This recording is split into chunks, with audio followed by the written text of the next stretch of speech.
Welcome to the Nerd Party. I'm Darren Moser. I'm Phillip Gilfus. I'm Daniel Prue. And this is City Alpha 3.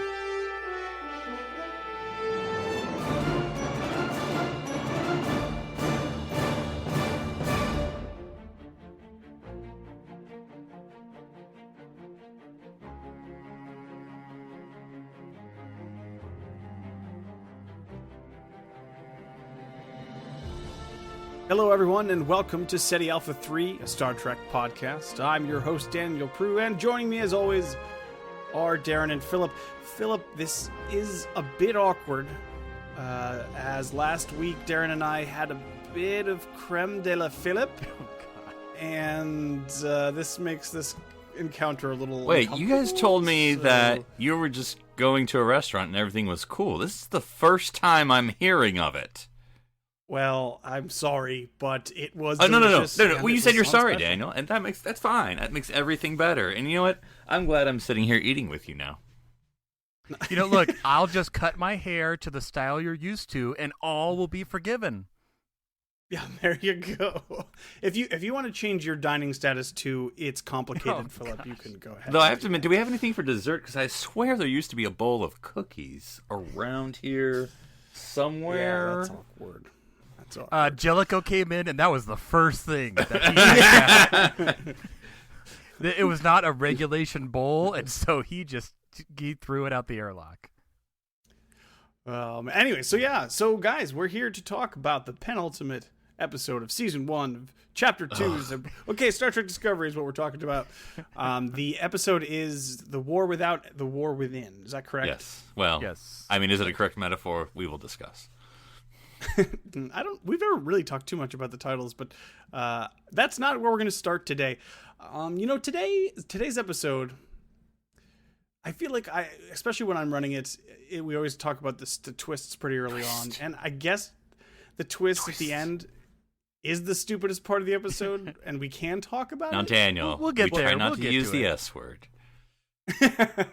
But what do you guys want to talk about first? Because there's some interesting turns that this episode takes. I think we have to start with Philip calling it for the opening shot of the episode. Yes.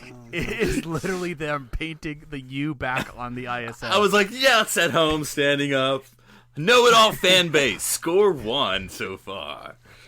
Hey, that was a nice little attention to detail and an example of them showing, not telling, Right. you know? Yeah. Just a good establishing shot. I actually really liked that. It would have been cool if, like, and I mean, it would have been subtle, but, like, you just see people in the background, like, removing mirror stuff, you know, and I know they scrubbed it. Like changing.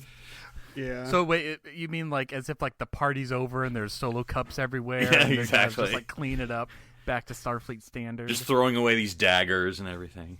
I was going to say, bring all your daggers technician. to the Dagger Reclamation Center. There's a technician at the bottom of the bridge, and he's just scrubbing off the giant logo that was embossed on the floor. He's like, guys, why did we make this so permanent? Like, geez. Oh. So we get the establishing shot, of course, of the worker bees. So I want to lay out the timeline to the very opening shot of this episode because I'm a little confused by it. The closing shot of last episode, Michael grabs a hold of Giorgio and they teleport. Whoa, Daniel? They what? Transport. They what? Sorry. No, that wasn't the end of the episode. It was them then going to warp, thus spore warp, and traveling through the circuits of time and uploading the space risk board. Yeah, and then they got up and then they uploaded the space risk board, and then they got a hail, or they're like, there's no Federation, and we've overshot by 9 months and we're screwed. Right. And someone's pregnant. So it's Saru. So let's lay out this timeline, right? And this is nitpicky of me, I know, but this is the first thing I thought of. Michael and Giorgio transport on board the Discovery. The Discovery goes into super ultra warp. Mushroom warp. Then only there was a term for something that was faster than warp that wasn't spore drive. I'll have to think about that. So remember Transpore. They're sitting in the transporter room, and then the other stuff happens. So then they go to warp for however long. I mean, it wasn't very long in the episode, but we don't know. Whatever, fine. Then they stop. They they ask the buoy, where are we? 9 months. Da, da, da, da. Saru is still on the bridge at this point. Right. Now, the opening shot of this episode, Saru walks into the transporter room. So are we to assume these people have just been standing there awkwardly with the transporter chief? This feels like a Miles O'Brien at work kind of comic strip where they're all just... True. I could see I didn't that. think about that. But, You're funny. But yeah, eventually, I guess... Well, it's not like she's going to go running down the hallway with Emperor Joe. But yeah, they are kind of chilling there for Saru for a while. But then again... She's smart by containing it with just her, Saru, and Ensign. I'll demote you so fast you're, The imposing Saru, So, hey, and Saru's awesome, Dude, man. Saru is the captain. He is the captain. Well, he not, is. I mean, he is so on top of things. He is he knows exactly what to do right away. He's like, we're shutting this down. I don't even want to deal with this shit. It's kind of like the Janeway school of, And he's even smart enough to be like, we're going to sight her into this room. Like, we're not even going to, I don't even want to deal with this right now. That seems a little much. Like, can you now walk her escort? I mean, I know that gets the whole, we don't want anyone to know her about her, but I guess that relieves it's not like anyone it's just seeing her. A prisoner. It's literally Captain Giorgio, which that's going to raise a couple of eyebrows, right? Especially both. So that was smart, though. I don't know that we can cite to cite now, but it doesn't matter. I do agree that. I do agree that's good, right? Because if you walk her through, she's going to get noticed. So that is smart. I will grant him that. Especially since she's literally 3 feet in front of the transporter pad, so she could have just never moved, and then he could have still transported her, but. That's okay. Right. I didn't even think about that. That's hilarious. Well, that's true. In that case, it's why do we even have a pad, people? It's transport. It's just transporting. It's not site to site. It's transporting from the transporter room where transporting starts to another room, which could have a pad in it for all we know. We don't know the blueprints of the Discovery. I don't have them. You don't have them, and you'll never will. Certainly, the writers don't have them. All right. Let's keep upbeat. We'll save it till the end. You didn't know about the 35 Spore torpedoes that we had just chilling in the docking bay? Oh, come on, we would have to call them Spoorpedos. There's no reason we wouldn't. Spoorpedos. Oh lordy. I don't know. Can we get that out of the way real quick? The magic. Okay, that's gonna be the new title. Spoorpedos armed, but with lots of R's. Yes, like so many R's. But we're jumping a bit there, Philip. But yeah, we can go to the probably the biggest. The Genesis effect, basically. The Genesis effect, yeah. Like this is. Well, that was. Did you understand what was happening? And look, it's fine if so he had one final sample. He split it into the spore torpedoes, and then they shot him into this moon, which hopefully is barren. Otherwise, we're riding over. Does it have to be completely lifeless? Yeah, pretty much. but then it takes root, and we get now our new spore colony. Well, I didn't understand, and again. I don't have to understand. I mean, that's not a critique. Again, I've been critiquing Discovery for not, for 100% making me sure I understand everything that's going on, and I don't want to. But I didn't realize. Like, it took me a while. She's like, "Oh, have you ever terraformed a moon?" I'm like, "What does that have to do with terraforming? What are we doing here?" And so I'm like, I don't get how the mushrooms. I mean, I can get. This is a hand quotes. I can get for magic purposes. How the mushrooms make more mushrooms, but not how they can make a planet. Well, no, that's not what terraforming is, though. Terraforming is adding life and changing the life properties of an already existing celestial body. But I can get that they could grow. You shoot the mushroom seeds into the planet, and boom, mushrooms, chia. But I don't get how you get lakes and trees and mountains and. Oh, there was none of that stuff. It was just a bunch of spore stalks. Yeah. Well, it seemed to evolve into a planet. I know it's a planet. It was already a planet, yeah. I think I see what you're saying. I think upon rewatching it, you'd probably notice, the topography doesn't change at all. It's literally just, it's like the forest that was in the Discovery, but on an entire planet. Yeah. I don't get it. So that terraforming process would only be slightly less destructive than the Genesis device Slightly. if it took place at that time scale, because that stuff is changing the entire planet. You want to talk about invasive species? That that shouldn't have made it through customs at all, because that just totally took over the whole planet. Yeah, and Actually, that may have taken place faster than Genesis does. I think on that. That's because we had the magical animation. EM burst. Yeah, because yes. EM bursts work on bio. Yeah, no, and you can see them, of course. Yeah. But that's here and there. So I just the whole. It was definitely the spore it had a stuff. side quest feel. Like, you know what I mean? You know, like we have to get spores to take over the wizard's castle. Well, where you have to get more spores. All right, side quest. Well, Stamets was sitting at the corner of the bridge, and he had a little yellow exclamation mark above his head, and like, hey, I did think it was. Why couldn't they just take that sample into his spore garden area, hit it with EMP, and just regrow their own little garden? If they could do that, they could do that. It's on a way smaller Did you see scale. what it did to a planet, Darren? You want to do that inside of a spaceship, man? that is true. But I don't know. I think they could study it, because did you know, guys, the Discovery has more science labs than any other Federation ship? Also, I did know that, Philip, but did you know that Spoooorrrreeeppeeeeedoooooeeeesss are in stock this year? After the Mirror Universe nonsense about it not being sustainable, that they're using up all these spores, and they have insta-spore growth that takes place in 30 seconds, like, I don't know, this was the spore stuff is always already on shaky ground, but I do feel like this was the hand-waviest, easiest, quickest, like, it seems like they wrote the script, and then somebody said, oh, by the way, last episode we made a big deal about there being absolutely no spores. What should we do about that? And you know what it also felt like? Planet Spore. We're on a trajectory to getting rid of the spore drive, which we would all be fine with because that makes sense that it's not a thing anymore. But they kind of took a step back from that by creating the planet of the spores. Right. Which, wait a minute. It's Earth! It's Earth!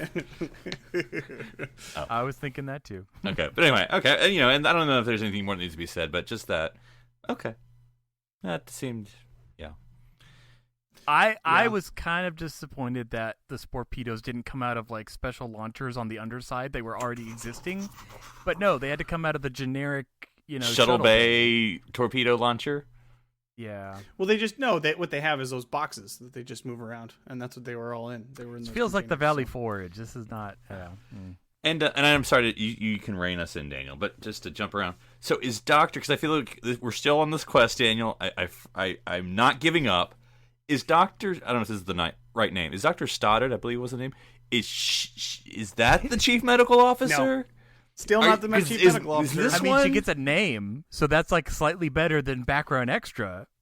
There was a name, but they gave her some lines, so I guess maybe they had to do something for the IMDb page. But, no, it's terribly frustrating. There are a lot of doctors on the ship. Just to compare it to other Enterprises and DS9s and Voyagers, where we usually only have one or two. Some science could they be have like medical science. Baker's dozen doctors, but no chief medical officer. And it's almost the smallest ship that we've seen. Do we know still? Did they say 150? I think that sticks out in my mind. Oh, crew size? Yeah. I don't remember ever hearing. I'm sure they did, but I don't remember. Yeah. Anyways, oh no, maybe it was 150 labs. Maybe that's what it was that I remember. Yes, we do get to see another doctor. Not, as far as we know, the chief medical officer, but hey, you know what? Maybe it'll be kind of Discovery's red shirt thing. And they'll just keep it going forever, and we'll never ever know who it is. So, you know what? I figured we'll start talking about the next scene after the first scene, where we ask the go ahead. I didn't know what happened, and I've only just found out within the past 5 hours because I didn't see what she was shooting at. I'm like, she's just shooting the table. Oh yeah. What? Oh no. We're before that. Sorry. We're establishing. I always forget her name. Cornwall. Admiral Cornwall. Yeah. Oh yes. Cornwall. And Sarek. God, now I so watched the weird. episode twice. Actually, and I don't know where they it's come Cornwell. There's no A. Cornwell. Yes, yep. but it's yeah. So they beam onto the ship. Where are they coming from? And maybe they could have established this, and I might have missed it. But are they on a ship that are able to board the Discovery, or? And did they raise shields? And then they're like, "Oh, we have transporter signatures." I'm like, "Well, then what the shields good for?" I think they were trying to. Memory Alpha says that in Choose Your Pain, Saru's comments that he has 134 souls to protect. Okay. So would be a good guess at the at the size. The crew complement. So anyways, Cornwell and Sarek, because of course, as well as which I was excited to see because you know where Dorian, you know where Commander you know guy. where he's not. He's not on Earth. He's not on Earth. He's not on Earth. So, Andorian Commando guy, who I love, and I love his super awesome, like crazy deep voice. Yeah, his voice kind of doesn't fit with his look, but it still works. And there was a Tellarite as well on the beat. I'm pretty sure the exact same one from the. Yeah, it looked very similar to the one. Oh, the Mirror Universe Volk's Council from the Mirror. So they're all buddies, just like they are in the Mirror Universe. As you are. And then Volkbeak did, and I was just like, what? That'd be kidding. That'd be a little much. And we have Sarek forcefully mind melding with somebody here. Yeah. Daniel, there's a war going on. But what was weird about that is, because I was chatting with Phillip about this earlier, because they establish a little later that the ISS Discovery that was instantaneously swapped with our Discovery did show up at the place, but then was destroyed by the Klingons. And so our assumption that it had been wreaking havoc for the last 9 months is incorrect. It was probably destroyed very closely after it swapped. But if they don't know anything about mirror universes and stuff, then why is Sarek's first act to mind meld with Saru to tell if he's trying to tell if he's the real Saru? Why are they looking for imposters so much? Like, that doesn't make sense to me. Like, that first act, I don't get. It makes more sense if the ISS Discovery had been around and they were like, we got to check that this is the right Discovery, but that's not the case because it's been destroyed. I think it's the case that they think that the Discovery is destroyed, so they're very confused by its sudden appearance. And I don't think they're checking for duplicates per se, but maybe they're seeing if these. We people can't are legitimate, explain why the ship is alive. What's going on? Right. Yeah. Well, they don't show any mind meld internals, but I'm like, I kind of feel bad for Sarek because, we know kind of how personal a mind meld is, and it's like basically, Saru is now getting Sarek's emotions, and he's getting his connection with Michael, and all these, Spock. Yeah. So, is Saru's Katra now in Sarek? I don't know. Well, I don't know. Again, you can rein me in, Daniel. I thought Sarek, and it was not very Sarek. I don't know. No. And it's hard to, because, he's young Sarek, or youngish Sarek, I suppose I should say. And so maybe it's unfair to project the future Sarek that we know of, whether it's the future TOS Babel episode, or the TOS movies, or TNG, but I just feel like he's but I don't know, I feel like even they've established early on, whether you believe, it's the same JJ Sarek, and, the person that we know, or the character that we know, he's just very unsettled. Is that's not the right word, maybe, but I get what you're saying, and I agree with you. But even the JJ Sarek, I could see being the same character as Prime Sarek. This Sarek, you're right, doesn't have the same sort of thoughtfulness or like gravitas or like the strong sinner. Yeah, and he doesn't. He just seems. Yeah, he's not like, oh, I'm not unnerved by this. It's like, I'm Sarek. It's like, no, he's kind of going with the wind. Like it's kind of implied that he's ready to blow up Kronos in this episode. And it's like, very implied. And it's like you're not like I agree with you, Philip, but we're like, we can't project all of future Sarek onto it, but we can project 5 years into the future Sarek onto it. 9 years. And at least 9 years. A little bit. 9 years, whatever it is. For a Vulcan, that's like a day. So, Yeah. And it definitely, it's just way out of character. Everything he says in this episode is out of Sarek character, especially the stuff which we'll talk about later on when he's trying to give Michael advice. Never be sad for loving someone and all that stuff. Asks Super Vulcan in this episode. It's like whenever her dad's around, she all of a sudden, that whole half Vulcan part comes back up. It felt really apparent that all of a sudden the way she's talking about things, the way she's talking about logic and analyzing things was very Vulcan, or like raised by a Vulcan. but yet in the last 5 episodes, I feel like we've seen none of that. So, which I'm not actually saying that actually doesn't bother me in so much is, as a human, if this is something that kind of comes out of you more often when you're around your Vulcan parent, that actually makes sense as like the real world. See, Darren, I think you're missing the very, very, very subtle point the writers snuck in there, where Michael has parental issues. So it might have slipped by. No, they were very Shaka, his eyes uncovered. I did see. So Sonequa was tweeting when the last episode aired, or I guess right before, maybe. But anyway, I did see one of the tweets that she did. I forget what the question was, but the way she answered it was that maybe it was like, what is one of the toughest things or whatever. But she said the going between emotional and logic, and I'm paraphrasing because I can't remember her wording, but basically like, I know I've gotten a lot of criticism, but you know, I don't know how she said it. You know, I'm doing the best I can. Or she didn't say that, but anyway, but it was something that she was aware of. These are the many outweigh the something like that. Yeah, well, okay, we can shift. We talked a little bit about Sarek there, and maybe we'll swing back around, but we can start talking about Michael. And so, guys, I don't know about you, but I was tweeting with Sonequa. Oh, wow! Not to name drop or anything, but yeah, it was. She, like I said, she was on. So I asked her a question. Mine was, how uncomfortable heavy was the Mirror uniform, and was she glad to be back in the regular Discovery uniform? And so she said it actually wasn't heavy. It took a long time to put on, though, that's for sure, haha. But they look so good, capitalized good, all letters. Shout out to Gersha Phillips, I guess it must be the costume designer. And so we were game. So that was her answers about wearing the Mirror uniform. So, but they must have been hotter too, right? Because they were black.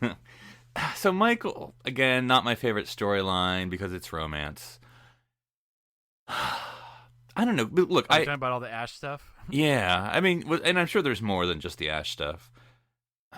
It all makes sense, right? There's something to deal with, and nothing that happens doesn't make sense. You know what I'm saying? Everything makes sense as a character choice. I'm not saying whether it's right or wrong, but as a character choice, I accept.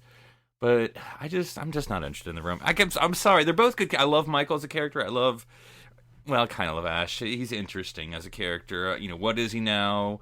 But I don't know. Just the two of them, just not interested in. But I don't know. That's just me. What did you guys think of sort of Michael avoiding Ash, even though everyone at the lunch table likes him? And then I like the lunch table part. That was cool because I mean, that's Tilly. That's Tilly. Like, I'm not gonna care what the cool kids. It's the Ginger Squad, Darren, because.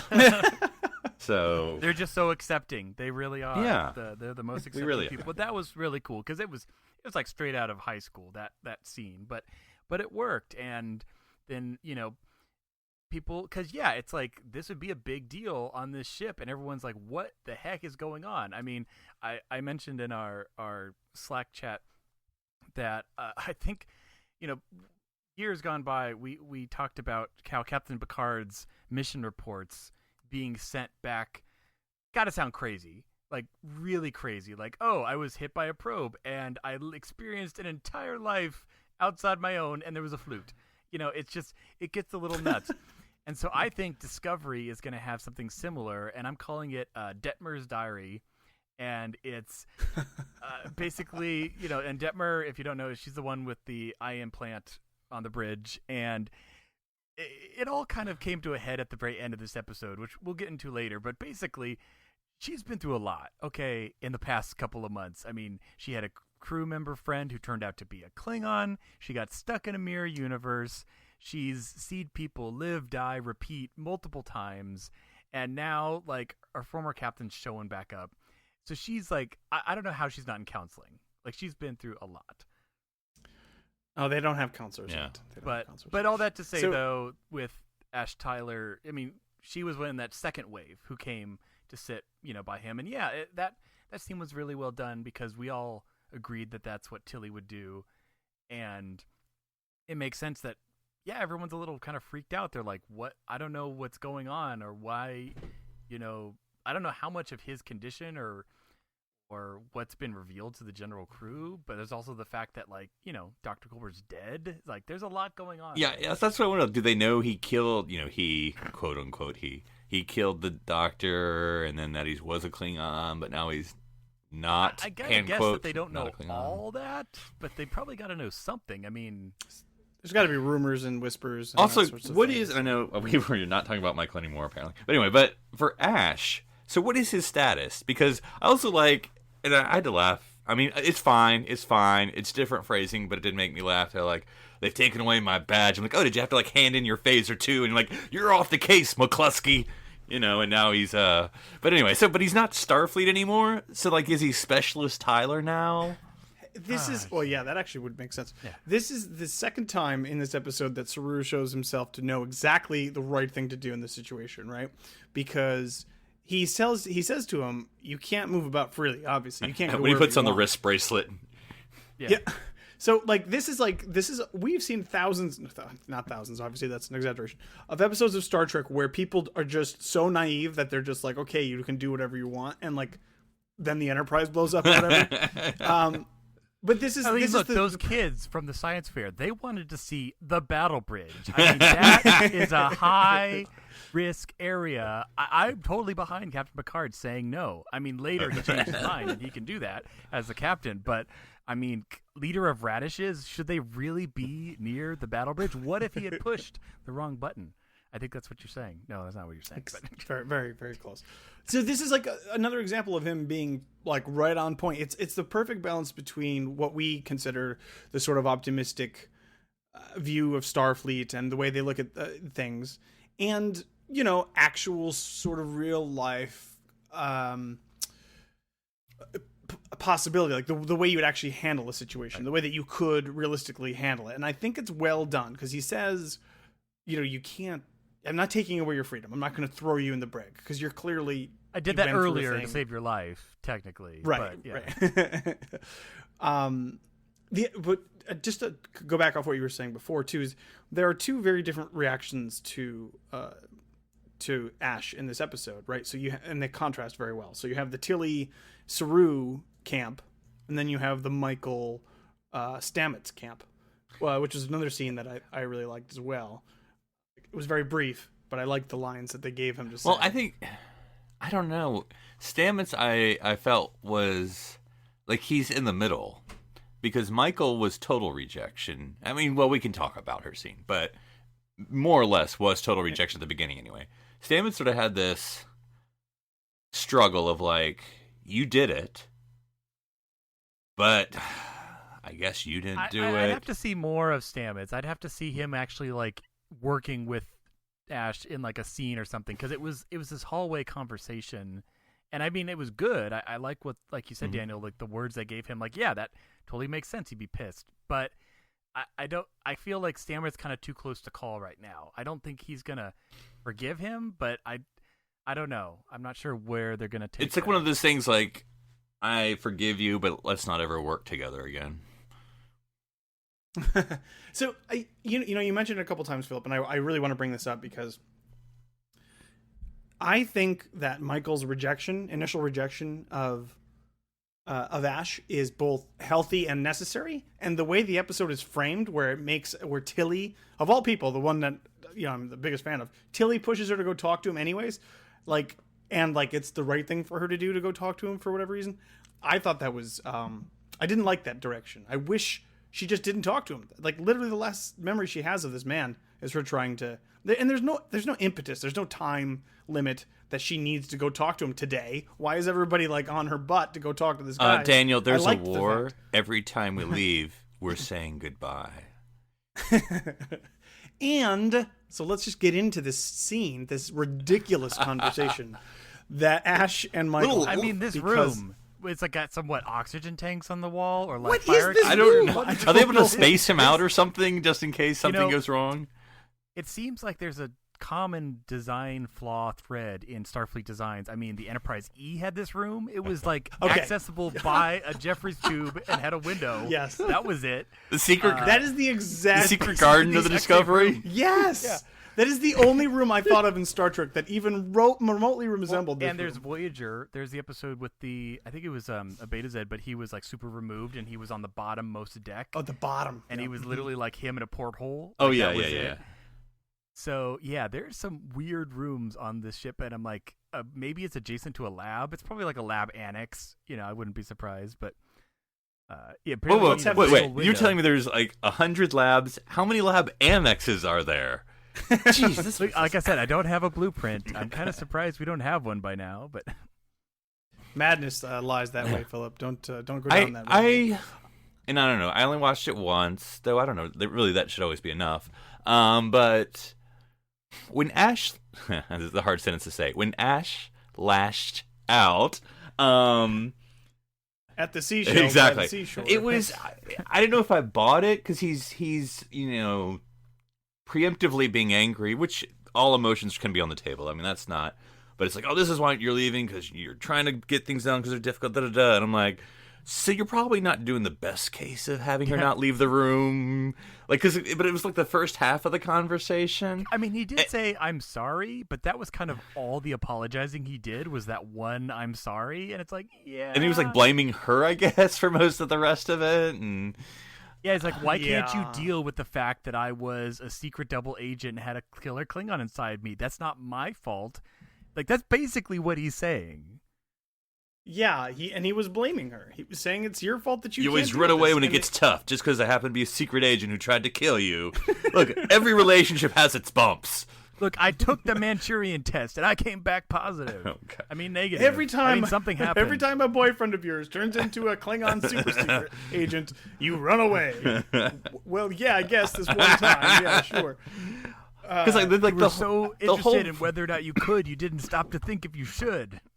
But like the whole, and again, listeners, you may have a different opinion. Please let us know. But like the whole conversation is sort of framed as this sort of, for lack of a better word, rational, romantic, argument, spat, scene, conflict. But like the whole yes, the last time I saw you, you were killing me, and I looked into your eyes, and I saw your eyes, that you were killing me. Oh, this is terrible dialogue. I mean, I don't know. I just feel like maybe that's her Vulcan half, and so I shouldn't be so critical. Maybe she's talking like a Vulcan. What she was saying when she's like, we did make a deal, like, if it got too hard, you would come talk to me. Like, that is true, and he did not do that. Him going on that mission was probably like the worst decision he could make. Her not reporting him was the worst decision she made. Maybe you should see a doctor. Oh, he did, and then that didn't turn out so well for the doctor. That's actually would have been worse. But then he lays out the whole, I didn't turn because of you. Yeah, okay, whatever. Yeah, that was... I roll. I kind of get what he was saying. Except you did turn, you killed a person, and tried to kill her too. So you did turn, so that's not even fair. He threw, but I will force say, turned. It's not like Voldemort, where like you got the ability to hear bad thoughts and speak parcel mouth. Basically, you can see Vox's head on the back of his. Oh Lord, that's why he's wearing that turban. That makes sense. Anyways, so the one, I know we're being a little harsh here, but I will say I did like the conclusion of the conversation. Basically, where she's essentially, I guess it's a learning moment for Ash, for whatever that's worth, but she's like, I had to come back from a terrible mistake, and that whole sort of thing where it's like you have to do it and you have to do it alone. Like, I thought that was actually a really good moment and a good decision on her part. And in a way, though, she kind of won't, because he'll have like Tilly and the other people, but he can't do it with her, and that's what he wants. See, I was actually fooled, because when she was starting to talk like that, I thought she was going to say, I had to work hard, I had to do it alone. So that's why I know how you shouldn't be. Not the, it's tough, kid, pull up your bootstraps and, put on your big boy pants. Like, I was like, well, okay. Well, I mean, she has a reason that, she can't trust him at this point. Anyways, I don't know. This whole, we actually, if I remember correctly, if we went back to Space Beer Pong episode, we were never a big fan of the relationship to start with. And I assume this is not the end, but if they end don't would have been if Vok had stayed and Ash Tyler's personality had been eradicated. I'm not convinced that's not I know. the case I still yet. don't believe L'Rell would have killed Vok. Yeah, maybe she just like pushed him further down or reactivated his, it's like a mousetrap. He just like reactivated it so that she has to just say the phrase again or whatever. But backwards I don't in know. a mirror 3 times. Well, she's got her red journal with the Klingon star on it, and she's got to read the passphrase. And if you May 4th, stab it with the 1992. batleth, it'll start bleeding, and then oh gosh. So wait, are you saying that Vok was a Horcrux inside Ash? yes, I'm saying yes. Ash is the Horcrux. Somebody's got to kill him then. So it's the Horcrux. It's the Blade of Kalis. It's a Targ. It's also it's the Giorgio's badge is actually one of them. Well, they haven't destroyed that yet. Yes, I know. And it'll it was the bowl of fortune cookies. So dang it! You're right. The sarcophagus ship that was destroyed. The whole ship. Well, Klingons don't do anything small. But anyway, I thought I say poor Ash. I only say that half so, but like he's so unstable. This is not a great time. Like I agree, Daniel, from a counseling standpoint, this is not a good time for him to talk to Michael because he's sort of like about to blow up. And he's like, no, don't, and like after just like trying not to be a Klingon secret agent.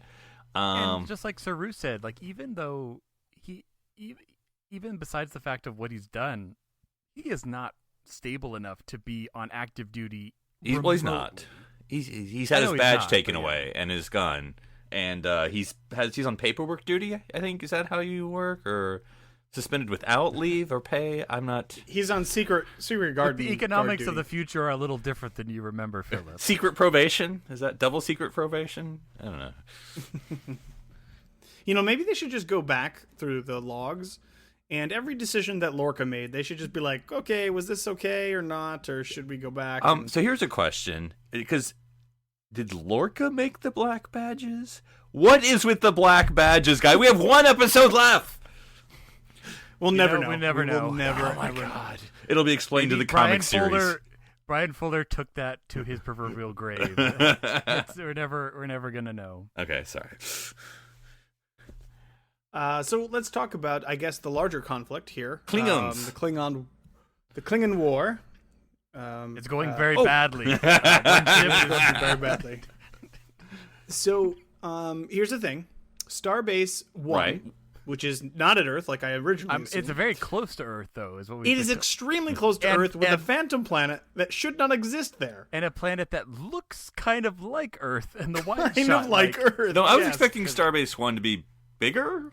I guess. I mean, we don't have a sense of scale, but you know what I mean. They said 80,000 souls. Yeah. It did also get kind of destroyed a bit, so maybe like half of it is gone. I don't know. They sort of built it up like, Starbase 1 had, what'd you say, 80,000? 80,000. And 3 starships. I'm like, really? 3? That seems like an awfully small number. It seems an awful lot like a Titanic situation you got building Remember, up there. Though, in Space Dock, they had like the Excelsior, the Enterprise A, and like one other ship. Like, I mean, yeah, it had more berths, but it didn't have a ton of ships. I don't know. Well, contrast that with the JJ film where they literally had starships all the way around the ring. Mm-hmm. True. And underwater. Or they had a starbase that was the snow globe. And underwater. Or compare Starbase 1 with what the heck was the base from Beyond? Yorktown. Lexington? Because that's how we name starbases. Probably had 80,000 bazillion people. Oh, that to I scale. can believe that had 80,000 people because that was like a moon. Yeah, that's no moon. And we built it, and we got a really good real estate property buy-in for some reason. I guess we built next to the neighborhood. Swarm. It was a really bad neighborhood. Yeah, nobody wants to. It keeps you up all night. I mean, it just does not stop. So the war's not going great. They're right on Earth's door. Even though only 20% of the Federation's been taken out, but I thought Earth was kind of in the middle. Right in the middle of. I guess. I feel like that number should be a little higher for how dire the situation seems to be. Well, I do like the explanation that, it is all the houses going crazy, nuts. It's not a unified Klingon empire, and that's actually worse because you have to fight 24. Although I thought there were 12 houses. It does. Look, is that I just, thought is a lot that of just my things, memory? Darren, and then I watched the show. But I don't know. Do we know for a fact, and I don't know, because the Klingons don't appear in as many episodes as you think they appear in TOS. Do we know that they're unified in TOS? I mean, this may be a, self-retcon or self-canon. Do we know that there's an Emperor in TOS? I don't think we know any of that in TOS. So, do they need to be unified in the next, 5 years here? I'm not saying they need to be unified. I'm just saying... no, I'm disagreeing with you that it's a more difficult war to fight. One empire versus 24, each with their own plan. How do you spray paint in space?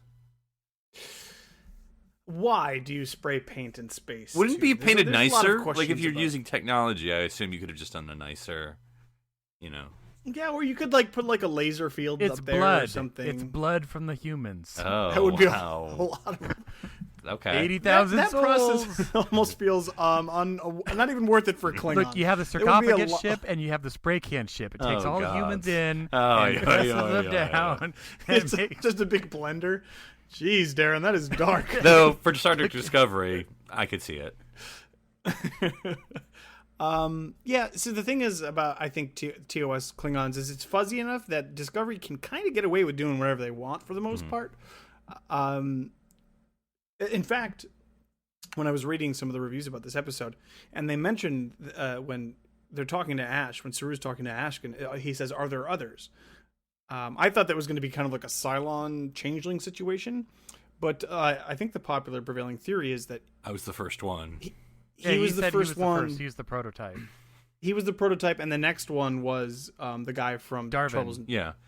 Though I don't know the way you say the first one means there's a second. Not that I'm the only one. Yeah, I'm saying. Though they did say that he underwent species reassignment, that's a common thing. So it's he's the first human. So could there be Andorians or Tellarites or Vulcans that have been Klingons? They specifically said that was designed for humans. Right. So I don't know. Anyways, so the war's going badly. Take a drink. And take a drink. It seems like everybody at Starfleet is willing to, or it's very heavily implied, I should say, that everyone at Starfleet is about ready to pull the kill switch on this thing and start crossing the line. Yeah. So who's gonna rope us back in next episode? No, it's not gonna be Michael. I think it has to be Michael because it's got to be Saru. It has to be Michael. It's her show. It shouldn't be. Well, I mean, are we talking about the end clip that we saw, the teaser of next week, where basically you get the line, I think where the Admiral's basically saying I'm paraphrasing, but she's basically we don't have time to stand on our principles. We have to win this war, and she's like, that's all we have is our. So guys, this is going to be a wild guess. Michael has to face Georgiou, who's gone too far, and Michael has to kill her and overcome it and save the day. I'm just throwing that out there. She will be responsible for her death. There's no doubt of that. Or I don't know if they're going to fight hand to hand or not. No, because Michael would lose. So they're going to let's see. They're going to spore jump into the planet, scan it, and then Georgiou is going to say fire, and then we'll cut to the end of the season, and we won't know what happens until. No, I'm just kidding. The only thing I could think of. So the only thing I can I stop for a second?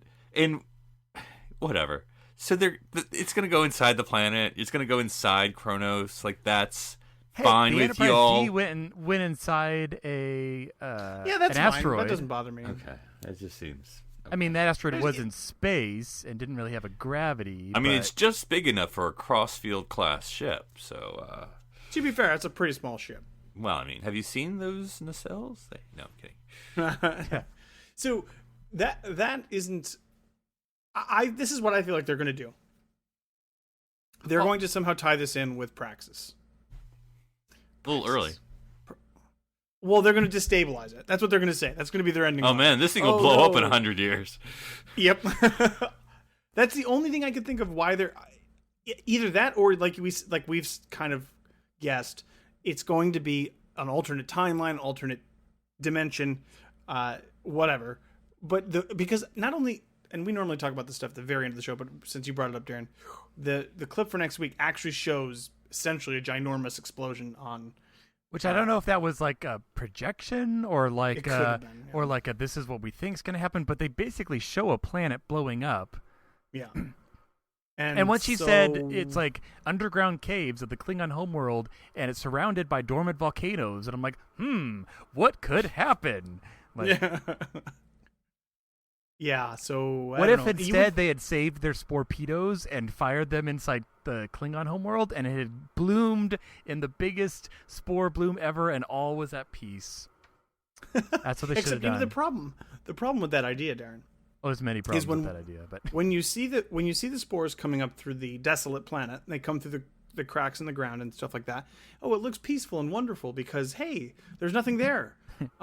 If they do it on a populated planet like Kronos, all those spores are coming up through the people, and so they all get spiked up into the air. So basically, we create the flood, is what you're saying. Like that. Exactly. That would be very bad. Exactly. I assume you're talking about the Mass Effect one.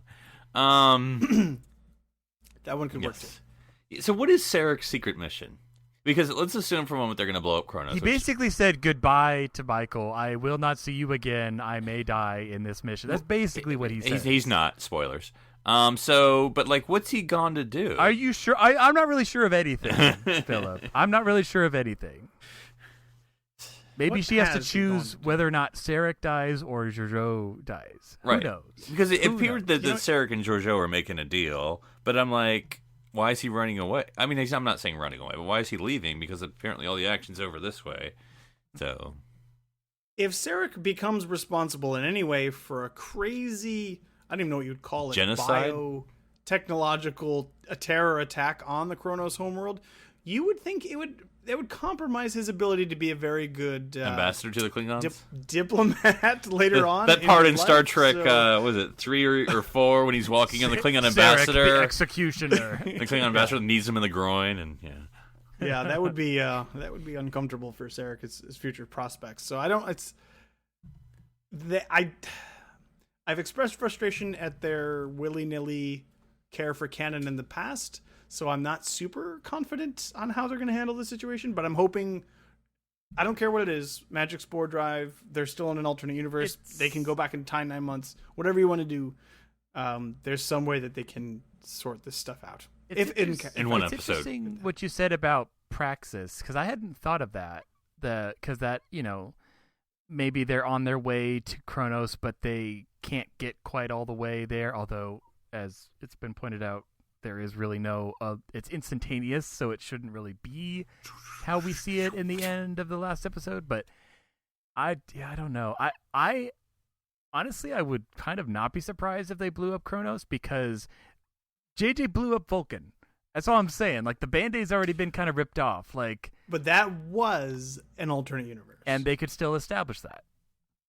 And we'd all be like, "Oh, you know what? That's fine."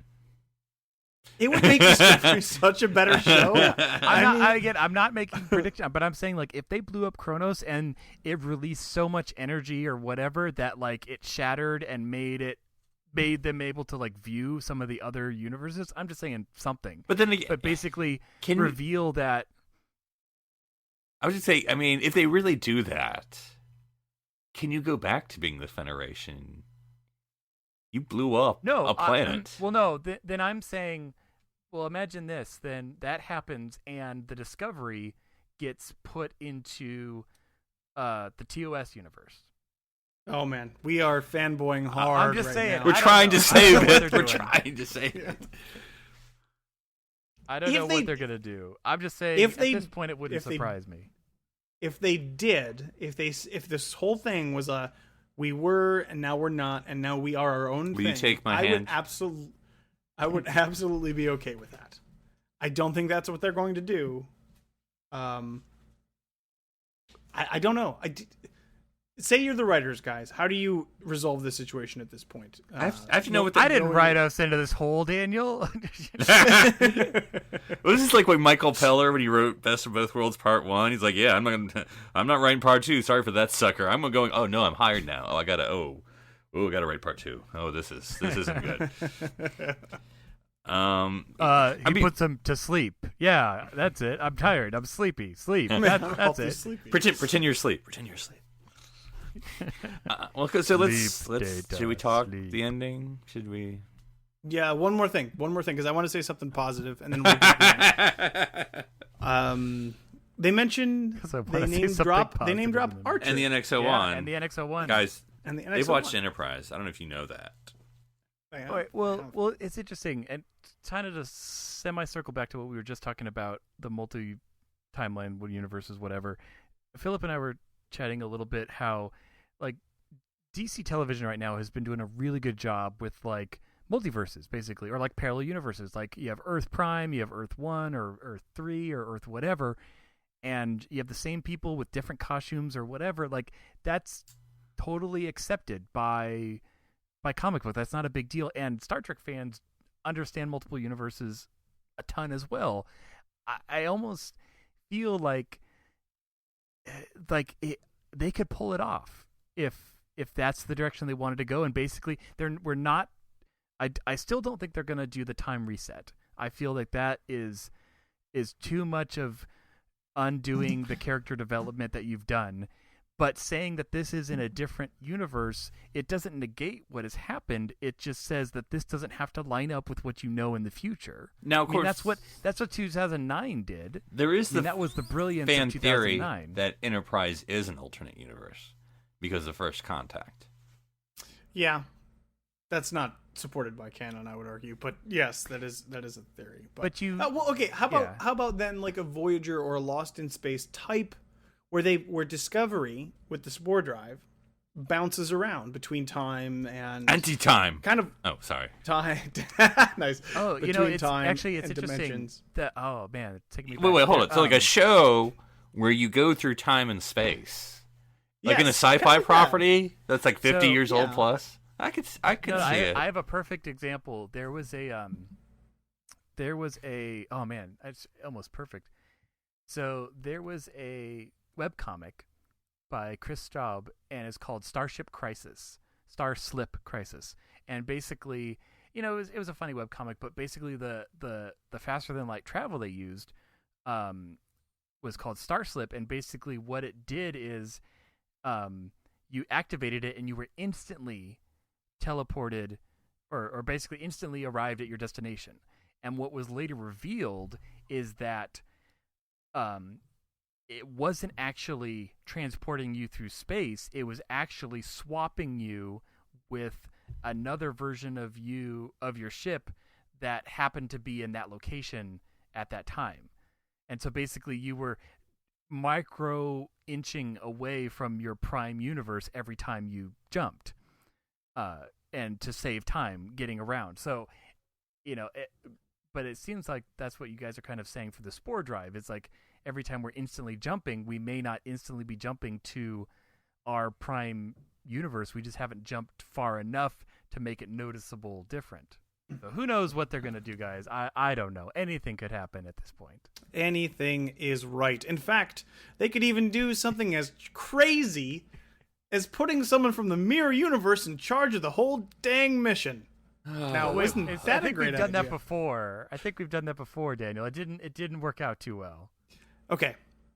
I have at least 10 points why this is the dumbest decision that anybody's ever made in the history of decisions, but I want to hear what you guys think. Admiral. Well, I guess I didn't understand, and maybe, because it's twist at the end, and they'll explain it at the beginning of the next episode. But, okay, whatever. You have this asset that you want to use for whatever bizarre reason, because she's totally not going to go over the edge and break ethical grounds, and you're not going to have to kill her. But, so who's in charge of her, really? So, is Saru the real captain? Because the Admiral's leaving, right? Oh, hang on. No, Phillip. I don't think the Admiral's leaving. Phillip, you clearly didn't... They didn't even tell Saru or Michael, the two people that know that there is a mirror person. I think the Admiral's got to stay on the ship. And the Admiral's going to be on the ship. Yeah, why does she have to relinquish command? Why can't she take command of the ship? There are so many reasons this is stupid. But sorry, I didn't mean to interrupt you, but continue. No. Well, they just really need to use that room that she's been in, and so they needed to come up with an excuse. And no, I just put her in one of the science labs. We got plenty of those. Now, I mean, the only thing I can think of a lot of things, but one thing I can think of is if you're going for parallel storytelling, and you don't have to, but if you want to, you have to set this up to mirror the episode 2 of, the mutiny, the death of Georgiou, to quote-unquote redeem Burnham. I don't know if you know, she has some mommy issues. But You're saying that Georgiou is basically mutinying against Starfleet at this moment, or she will? And does Georgiou being alive negate any of the charges against Burnham? So there's actually, and I looked this up. That's important. A good point. There's a very little well known statute in the Federation Charter, right? Where if you commit 2 mutinies against the same person, it's like double jeopardy. They cancel each other out. So if Michael, you can't be imprisoned for committing a mutiny against the same person. That's right. So she can do whatever she wants. She can go Ashley Judd on her. Yeah. So if that happens, it's totally cool. That's literally the only reason I can think of why this would even if you're looking for that sort of thing. Except that she's not the number 1 anymore, so. But that's a good question, though, Phillip. She did mutiny. And that mutiny resulted in Georgiou's death, but besides the death, she's still mutinied. That's the principal offense. The act still remains. But, Klingon War, lots of death, 80,000 souls. She's got a lot riding on it. Right. So, yeah, I just don't like, I don't know. This is me, and I know a lot of people have different opinions, especially if you like Deep Space Nine and other such things. Especially if you like Deep Space Nine, guys. Well, no, I'm saying the dark path of Starfleet and the Federation. That's, I don't like that, right? Utopian future, I don't like that. You're saying Cornwell is Section 31? Because we all thought Lorca was for a moment, but that was worse. He was way worse than that. Right. So, but yeah, I don't know. No, but seriously, explain this to me. Why would you do this? Why is this good? Okay, so it's gonna go bad. It's gonna go bad, and we all can see it going bad. No, this would go bad in 30 seconds. I'm like, everybody on that bridge would be like, "Oh man, you're alive. How are you?" And she'd be like, "Shut up!" And try to stab someone in the back. And do you want to look at your telescope? Telescopes are for beating. Although I can believe though that Emperor Georgiou can lie and pretend in a convincing way. I don't doubt that she can do that. As Spock would say in Mirror Empereor, it was easier for us to fit into their universe than for them to fit into ours. True. I think she would be easy for her to lose her temper and accidentally kill someone. But why? Well, not accidentally, but to what end? What does she? Okay, so I think Cornwell's afraid that she can't make the tough call of destroying Kronos, because that's the direction we're heading right now. Yes, it is the direction we're heading. Okay, so we've already can't cut it, right? We've already though Saru's not going to order the death of the Klingon homeworld. That's kind of obvious. So we're then assuming that they've already decided upon this terrible dark course of action. They have. Yes. Okay. They have. So they know full well that what they're doing is a terrible decision and is only going to blow up in their face, if you will. Including Sarek and the rest of the council. Well, actually, maybe Sarek is going for the Hail Mary Plan B. Now, we haven't actually heard from the civilian government, because this is where Star Trek often falters. We don't know anything about the Federation Council. Now, Starfleet Command, what's left of it, right? Because we still, I guess, half of it died, or a quarter of it died on Starbase 1. But a lot of it died, yeah. So they're still getting together what Command thinks.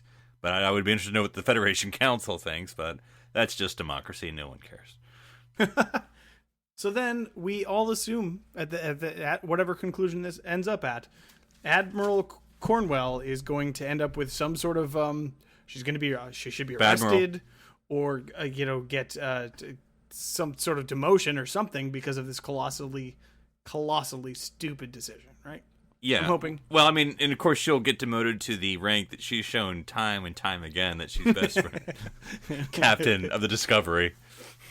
Oh Lord, no! Saru is the true and rightful heir. Oh yeah, to the Discovery fortune. So he needs a first officer, guys. Do you know anyone who would be a good first officer? I wonder who they could... I feel bad for Saru, though. Honestly, especially since the fact that Michael and Saru are the only two people that know, besides the Admiral, about Georgiou. Well, Ensign What's-His-Face. Well, he might find his way out of an airlock. I would not be surprised. But, the look, he's like, what is going on? It's Shink!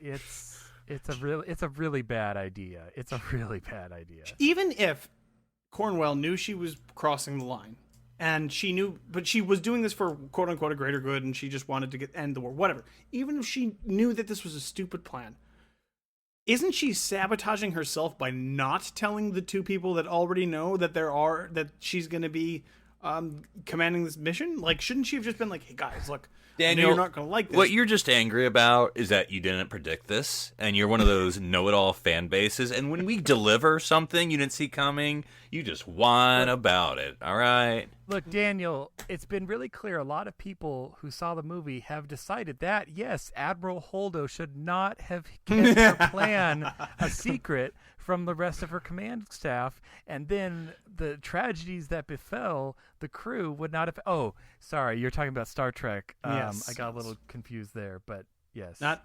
Admiral... Holdo, yeah. No, Bad decisions. Bad decisions all around. Bad rules. Right. I just want Saru to save the day, and we'll be good. I think Michael's going to save the day. It's her show. I don't want Michael to save the day because she's only made poor decision after poor decision. She doesn't deserve to save the show. Only Saru. My faith in Saru is complete. And Tilly. If they hurt Saru, go help me God. Oh man. Oh man. If somebody ends up with his ganglia between their teeth. Too soon. Okay, so right before we close, we talked a whole bunch already about the preview for next week, but it is the season finale, guys. Cliffhanger. I'm gonna give. Cliffhanger. It can't be a cliffhanger because we didn't know there was going to be a season 2. It's going to be a cliffhanger, 100%. It's going to be a cliffhanger. It's probably going to be a cliffhanger. It's going to be. I mean, come on. All right, and I didn't prepare you guys for this at all, but I want everybody to give one crazy twist that you didn't see coming. So I'll go first. I think I already kind of did with the whole, like, they crack open Kronos and it exposes the parallel universes, and one of them is TOS as we know it. It turns out there's a tinier Kronos, and all the Klingons look like the old Klingons that we know.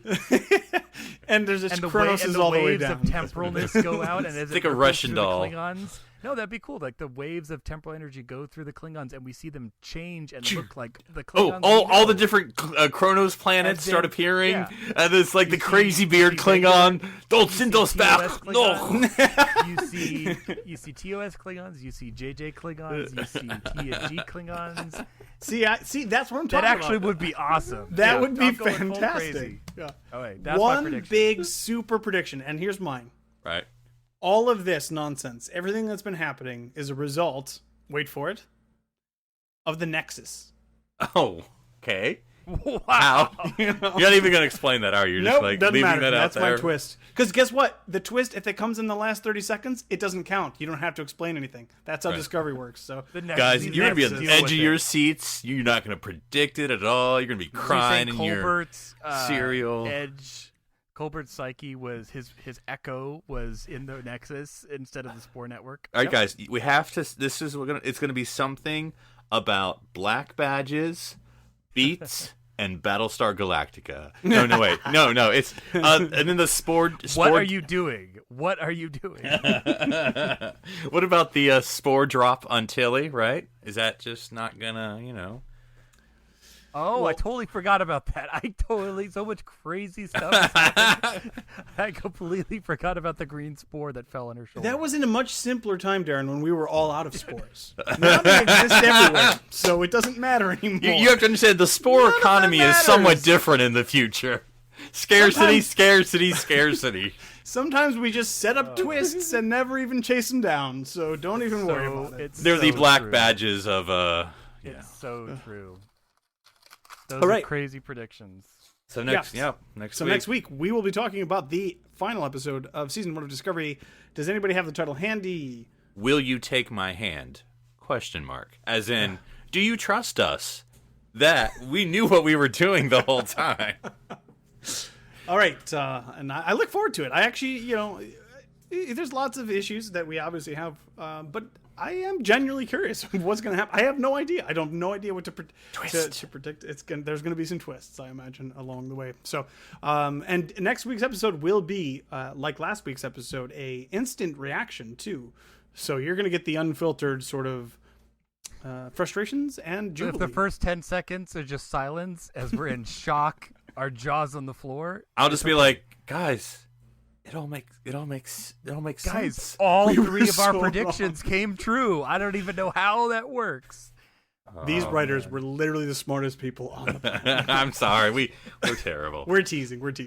Anyways, so yes, catch us next week here on SETI Alpha 3. Philip, if people wanted to talk to you about that green little flake on your shoulder, how are they going to do that? That's dandruff, and I'd like not to talk about it. They can find me on Twitter, where my handle is NC Public Servant, or each and every week on the network, also hosting Time and Space, a Doctor Who podcast with my wonderful wife. I didn't know gingers had green dandruff. Is that a color thing? Yeah, well, it's the fact that we also bond together over lunch tables. We look fantastic, dyed blonde as captains, and we have green dandruff. All makes sense. And Darren, if people for some reason find themselves out of fortune cookies and they need to find a good source for some more, how would they get a hold of you? I mean, the fortune cookie dynasty was broken by Lorca. He was the weak chain, and it's all going to collapse. But the artificial scarcity of fortune cookies is not the only thing we're talking about. But they can find me on Twitter and Instagram and my website, Dr. Sci-Fi, DRSCIFI. And if people wanted to talk to me about all these crazy rooms on the Discovery that apparently have no purpose, they can find me at OneUpDan. That's the number 1, not the word. Although the bridge is on deck 1, and we found out this episode that the medical bay is on deck 4. So, and there's only one episode left. There is only one episode left. I'm Daniel Prue. I'm Philip Gilfus. I'm Darren Moser. Stranded here on SETI Alpha 3.